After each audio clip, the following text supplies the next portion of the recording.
Bonjour, comment résoudre les inéquations en x carré seul? Faites attention, ça tombe très souvent en DS. Pour résoudre une inéquation avec un x carré, il faut prendre l'initiative de tracer l'allure de la fonction carré, puis vous allez travailler graphiquement.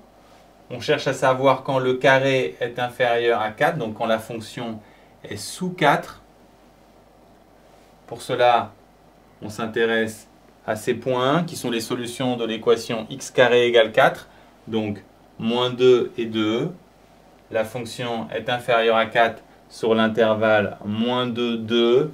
Et très important, on inclut moins 2 et 2 car on est inférieur ou égal.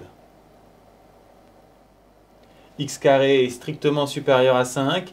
Même démarche, on s'appuie sur l'allure de la courbe x carré. On place la hauteur 5. On se demande quand on est au-dessus de 5. Pour cela, on s'intéresse à ces deux points d'intersection.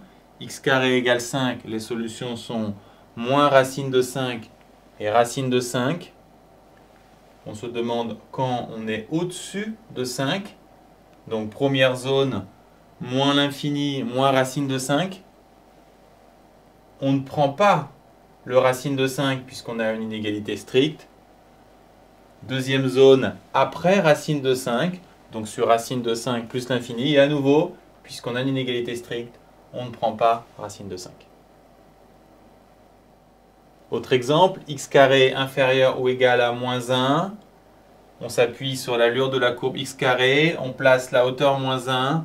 On se demande quand la fonction carré est sous moins 1. Et réponse, jamais. Conclusion, pas de solution. Dernier exemple, un peu plus lourd pour finir. Quand x carré est-il compris entre 2 et 9? On s'appuie sur l'allure, on place les hauteurs 9 et 2. On s'intéresse au point clé.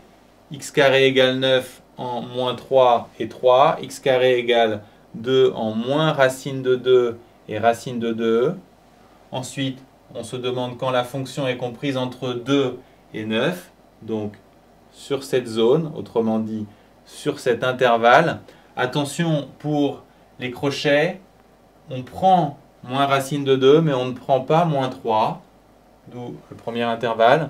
Ensuite, deuxième zone ici, racine de 2, 3, et à nouveau, on prend racine de 2, mais on ne prend pas le 3.